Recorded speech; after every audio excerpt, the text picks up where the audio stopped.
ఏంటి మన తెలుగు హీరోస్ ఇన్ని సినిమాలు రీమేక్ చేస్తారా? ఈ లిస్ట్ లో టాప్ 1 పొజిషన్ లో చూస్తే మీకు నిజంగా ఆశ్చర్యపడతారు. 5th పొజిషన్ లో అల్లరి నరేష్ గారు ఉన్నారనమాట. టోటల్ 10 రీమేక్స్ చేశారు ఆయన కెరియర్ లో. అందులో నేను సినిమా నుంచి స్టార్ట్ చేసుకొని సుడిగాడు, జంపు జిల్లాని, సీమ శాస్త్రి లాంటి చాలా మంచి హిట్ సినిమాలను తీసి రీమేక్ చేసి హిట్ కొట్టాడు.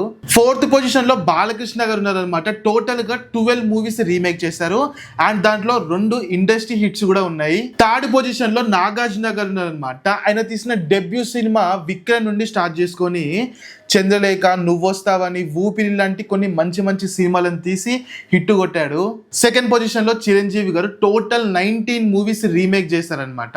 ఇందులో ఇండస్ట్రీ హిట్స్ అయిన పసివాడి ప్రాణం, గణన మొగుడుతో పాటు హిట్లర్, ఠాగూర్, శంకర్ దాదా ఎంబీబీఎస్ లాంటి చాలా సినిమాలు రీమేక్ చేశారు. అండ్ లాస్ట్ రీమేక్ వచ్చేసరికి బోలా శంకర్. 1st పొజిషన్ లో మనకి వెంకటేష్ గారు ఉన్నారనమాట. వెంకటేష్ గారు ఇప్పటి వరకు 25 మూవీస్ రీమేక్ చేశారు. ఆయన తీసిన 25 సినిమాస్ లో 20 సినిమాలు బిగ్గెస్ట్ బ్లాక్ బస్టర్స్. ఆ 25 ఫిలిమ్స్ లో చాలా black busters and industry hits ఉన్నాయన్నమాట.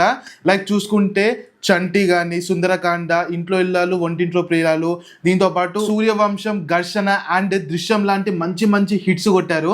సో గైస్, వీలే అనమాట మన టాలీవుడ్ లో హైయెస్ట్ రీమేక్స్ చేసిన యాక్టర్స్.